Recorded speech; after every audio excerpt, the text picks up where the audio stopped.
Salam sejahtera, saudara yang kekasih di dalam nama Tuhan Yesus Kristus. Kembali kita bertemu. Kali ini kita akan terus melanjutkan pemikiran kita tentang pemimpin. Nah, sekarang sesudah kita membicarakan pemimpin yang visioner, kita akan membicarakan pemimpin yang bermutu. Ini menjadi sesuatu yang sangat penting di dalam segala aspek tentang kepemimpinan. Karena banyak sekali sebetulnya pemimpin naik menjadi pemimpin by accident atau dipilih oleh pemilih yang emosional sehingga ia tidak mempunyai mutu pada dirinya dan sebetulnya ia tidak pas di sana. Tetapi keberuntunganlah yang membawanya ke sana, situasi yang kurang kondusif lah yang membawanya ke sana. Dan ini bisa menjadi malapetaka sebetulnya bagi kehidupan kita, bagi bangsa, bagi negara. Ya, dimanapun kita berada, terutama di dalam gereja. Nah, sekarang mari kita memikirkan saudara apa yang dikatakan di dalam Ibrani pasal 13 ayat 7. Ibrani 13 ayat 7 mengatakan begini, ingatlah akan pemimpin-pemimpin kamu yang telah menyampaikan firman Allah kepadamu. Perhatikanlah akhir hidup mereka dan contohlah iman mereka. Saya suka pada kalimat ini karena dengan segera memberikan kelas yang sangat jelas bagi seorang pemimpin. Tetapi pemimpin tidak dihormati karena kedudukannya, tetapi karena mutunya. Nah, ini yang jadi perlu. Nah, oleh karena itu dikatakan, perhatikanlah akhir hidup mereka dan contohlah iman mereka. Nah, jadi saudara, kalau seorang pemimpin naik karena faktor trik-trikan misalnya begitu ya. Ya, kemudian dia naik, dia main duit lalu dia naik. Atau kemudian karena bapaknya tadi pemimpin lalu dia naik, padahal sebetulnya dia tidak semampu itu. Dan lain-lainnya. Karena faktor keturunan, faktor kekeluargaan, faktor ekonomi. Atau juga faktor lain adalah karena orang yang memilihnya tidak cermat. Lebih memilih karena faktor emosional. Atau karena kepemimpinan sebelumnya itu begitu menyesakkan, mengecewakan. Sehingga ketika muncul yang lainnya, sebetulnya sih nggak bagus-bagus amat gitu. Atau bahkan cenderung tidak bagus. Tetapi karena sudah bosan dengan ini dan mau yang lain, lalu segera mengganti. Tanpa berpikir, apakah yang menggantikan ini bagus apa tidak. Saya kira kasus ini sudah banyak di dalam kehidupan di berbagai negara di kolong langit ini. Sehingga saudaraku yang kekasih, apa yang ada di sana atau apa yang terjadi di sana itu menjadi sesuatu yang memang cukup menggelisahkan, cukup menakutkan. Tetapi itulah fakta yang terjadi di dalam kehidupan kita. Nah, karena itu perlunya sebuah kehati-hatian di dalam menyikapi apa yang ada menjadi sesuatu yang perlu untuk kita tumbuh kembangkan di kehidupan kita. Bagaimana seharusnya pemimpin itu? Maka pemimpin yang bermutu menjadi mimpi, menjadi impian. Apa yang membuat seorang bermutu dalam hidup kepemimpinannya? Yang pertama tentu adalah pengetahuannya. Ya. Kalau kita berbicara tentang pengetahuannya, maka dia pasti menjadi seorang pemimpin yang punya pengetahuan yang bagus, bukan? Nah, kalau kita melihat apa yang dikatakan di dalam Ibrani, kalau kita melihat misalnya penulis-penulis Injil, mereka menjadi pemimpin. Apakah mereka tidak berpengetahuan? Mereka berpengetahuan. Mereka tahu apa yang mereka harus katakan atau ajarkan. Nah, ini seringkali dipelintir oleh banyak orang, oleh banyak pengkhotbah. Murid-murid Yesus itu orang-orang bodoh, orang sederhana, cuma nelayan saja. Tetapi lupa, itu latar belakangnya. Tetapi bukan berarti karena mereka nelayan, mereka tidak berpengetahuan. Waktu nelayan, ya tidak berpengetahuan. Tapi ikut Yesus, mereka mempunyai pengetahuan tentang siapa Yesus, bukan? Mereka belajar kurang lebih 3,5 tahun. Pagi, siang, malam, teori dan praktek. Menyembuhkan orang sakit, membangkitkan orang mati. Mana ada STT selengkap itu? Jadi, kalau ada orang mengatakan, karena murid Yesus itu nelayan, bukan pelajar. Sehingga mereka tanpa belajar lalu mau menjadi pendeta atau pengkhotbah. Bukankah itu sebuah kejahatan, saudaraku? Karena mereka sudah memutarbalikkan fakta. Memanipulasi realita. Itu sangat mengerikan. Murid-murid Yesus 3,5 tahun ikut Yesus. Belajar dari guru yang sempurna, Yesus Kristus. Tapi tetap aja 3,5 tahun gak lulus kan. Hasilnya Yesus disalib, mereka lari. Mereka kabur semuanya. Saudara mau ngomong apa? Apa yang saudara mau katakan? Hebat? Jago? Luar biasa? Tidak kan? Kabur kan? Nah, kalau mereka kabur semua, masa saudara tidak berpikir bagaimana bisa menjadi seperti itu? Seharusnya mereka kan tidak boleh begitu. Karena mereka sudah berpengetahuan. Sudah sekolah berpengetahuan saja nggak lulus, gimana enggak ya? Nah, itu pasti mengacaukan. Pemimpin begitu mau dicontoh, sangat mengerikan. Apalagi statementnya sudah membutakan banyak orang misalnya. Dengan berkata tidak perlu pengetahuan. Bukankah itu merusak masa depan gereja, saudaraku? yang penuh dengan pengetahuan, yang sampai-sampai Alkitab berkata, takut akan Tuhan permulaan pengetahuan. Yang membenci pengetahuan berarti apa? Ya tidak takut Tuhan, kan gitu saja. Kalau kita mau main-main kata. Tapi banyak orang berpengetahuan tidak takut Tuhan, Pak. Yes, itu sebab pengetahuan mereka tidak sejalan dengan kebenaran. Pengetahuan yang sejalan dengan kebenaran akan membawa orang mengakui sang kebenaran. Nah, ini panggilan gereja untuk meluruskan tugasnya. Tapi gimana gereja mau luruskan kalau pemimpinnya tidak berpengetahuan? Ironis kan? Nah, jadi saudara, di dalam bagian ini contohlah iman mereka. Lihatlah akhir hidup mereka. Bagaimana pengetahuan mereka, pemahaman mereka akan kebenaran, akan apa yang mereka imanin itu loh. Iya, luar biasa bukan? Karena mereka adalah saksi mata. Mereka mengajarkan apa yang Yesus ajarkan, mereka dipenuhi oleh Roh Kudus. Ini menjadi pertama yang penting. Ingat, apakah seorang pemimpin itu layak untuk disebut pemimpin dalam kualifikasi pengetahuannya? Nah, biar tiap pemimpin mau mengkoreksi dirinya. Dan tiap jemaat tidak emosi dalam menentukan sikapnya supaya kita gereja tidak dipermalukan di dunia ini. Ya, ini menjadi bagian faktor yang sangat perlu, saudaraku. Faktor yang kedua tentu adalah faktor umum yang kita lihat. Oke, pengetahuannya bagus. Bagaimana dengan moralnya? Kita dengan segera melihat hari-hari dia seperti apa. Moralnya itu baik apa tidak baik? Maka orang yang punya pengetahuan moral tidak baik ya sama saja repot kan? Maka kita mau tentu dan kita rindu. Ya punya moral yang baik. Itu harapan kita. Itu doa kita. Maka biarlah kiranya pemimpin seperti itu punya moral yang baik di dalam kehidupannya. Sehingga dengan moral yang baik itulah ia terus menghidupi kehidupan ini. Dia mengisi hari-hari dengan cara yang bertanggung jawab. Ini kerinduan, ini doa kita, ini harapan kita. Nah karena itu saudara-saudaraku yang kekasih di dalam Yesus Kristus Tuhan. Jangan sampai kita terjebak di dalam perangkap bagaimana yang jalan kita yang salah. Sehingga akhirnya kita gagal untuk mengerti kebenaran secara utuh. Pemimpin yang bermutu memerlukan pengetahuan. Pemimpin yang bermutu memerlukan bukan saja pengetahuan tetapi juga moral yang terpuji. Moral yang baik, moral yang bisa dilihat dengan segera dan diakui oleh banyak orang. Jadi pemimpin yang bermutu menuntut dan membutuhkan itu, dituntut dari dia. Nah, sekarang kita melihat ada terlalu banyak orang moralnya tidak baik. Katakanlah saja untuk berkata jujur saja dia tidak mampu. Memutarbalikkan kata, bersilat lidah. Iya. Fitnah sana, fitnah sini untuk menyelamatkan dirinya. Ini apa modelnya ini? Apakah ini moral yang baik? Nah jadi orang-orang seperti ini kita harus menyikapi dengan baik-baik.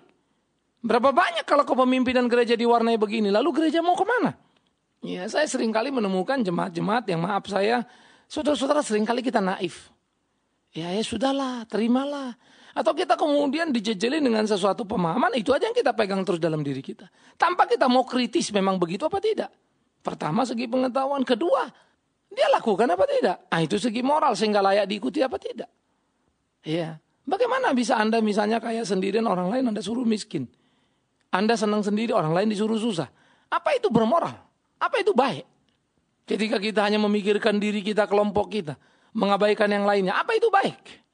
Ketika kita senang bermain di tahta yang kita punya, tapi kita lupa untuk turun mendunia, apakah itu baik? Ironis bukan? Nah jadi perlu sebuah kehati-hatian.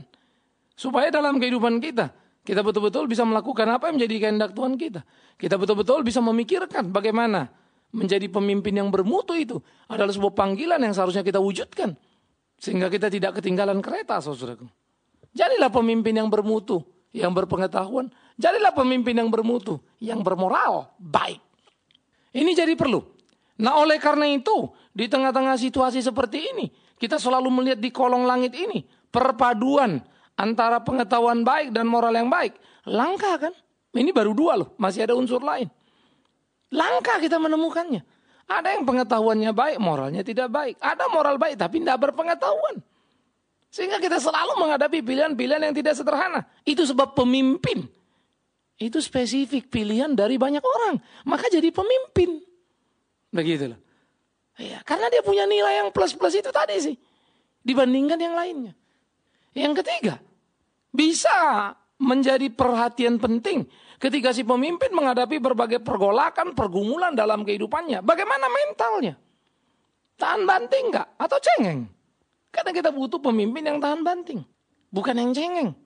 Kalau pemimpin cengeng, habislah kita. Kita butuh pemimpin yang punya mental yang kuat, tegas bertindak. Bukan memble, pelin-pelan. Yang hanya bertindak berdasarkan situasi dan kondisi. Padahal dia pemimpin. Gimana dia mau memimpin kalau dia dipengaruhi oleh situasi melulu?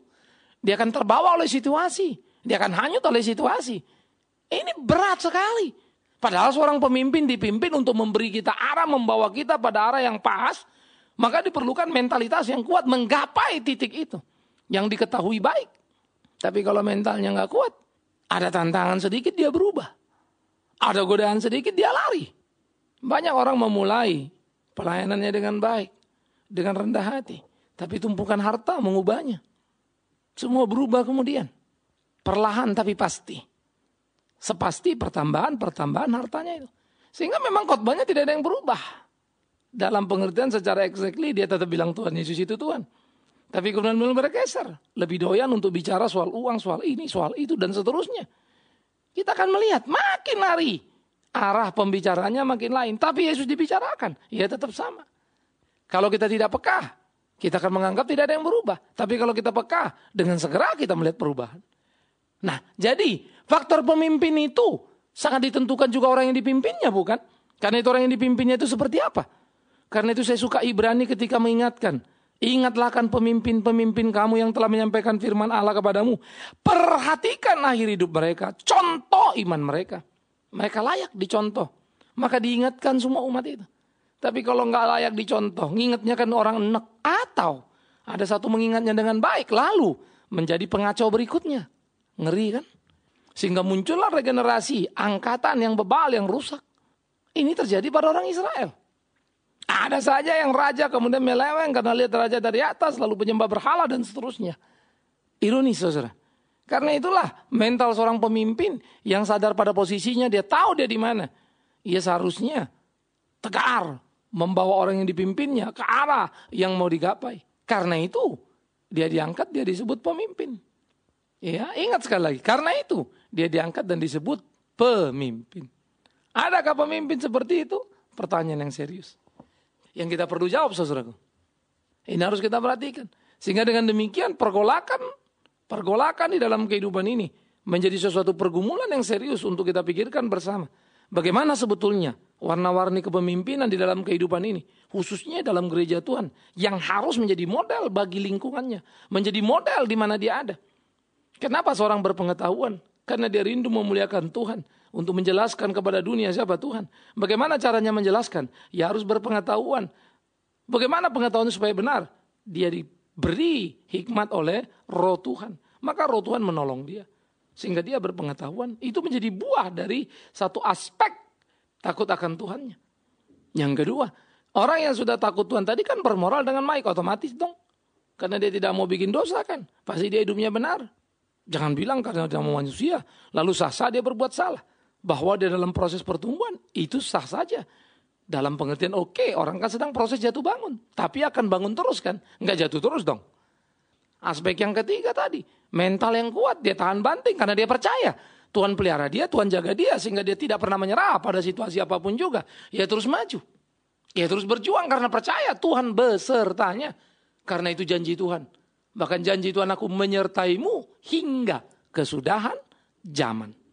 Maka aspek terakhir saudara adalah aspek spiritualnya. Imannya. Yang memberi warna kepada seluruh baik pengetahuannya, baik moralnya, baik mentalnya. Maka iman, kebergantungan yang membuat dia percaya sepenuhnya kepada Tuhan. Mewarnai seluruh aspek kehidupannya. Pemahamannya akan kebenaran firman Tuhan. Yang terus memperteguh, memperkuat imannya. Sehingga imannya adalah iman yang benar. Kepada Injil yang murni. Bukan Injil-Injilan. Yang menurut otak manusia, yang menurut akal atau khotbah seorang pendeta. Bukan. Tapi iman yang sungguh-sungguh berdasarkan kehendak Allah. Jadi saudaraku yang kekasih. Pikirkanlah itu dan lihatlah itu betapa kehidupan kita. Menjadi satu kehidupan yang perlu kita gumuli. Di dalam kehidupan kita. Supaya kita betul-betul hidup seperti apa yang Tuhan kehendaki. Maka spiritual tadi dengan segera tampak di kehidupannya. Perjalanan hari-harinya menunjukkan keberimanannya. Itu menjadi tuntutan penting dalam kehidupan kita sebagai orang percaya di dunia ini. Itu akan menjadi kesaksian yang tidak terbantah. Sehingga kita sungguh-sungguh bisa memenuhi kehendak Allah. Nah, orang-orang seperti ini patut diingat. Sehingga mereka hidupnya sampai akhir loh ini ya, layak dicontoh. Jadi iman mereka itu layak kita contoh karena kita ngeliat totally dalam kehidupannya luar biasa sekali. Jadi jangan bilang rasul-rasul itu tidak berpengetahuan. Mereka berpengetahuan. Moralnya baik, ya jelas moralnya baik. Mereka selalu berbuat hal untuk menolong umat. Mental mereka kuat, mereka tidak tergoyang oleh berbagai godaan. Akhir hidup mereka bukan tumpukan harta. No, lain sekali. Banyak orang berdalih dalam kehidupan ini. Banyak orang berdalih dalam pelayanan.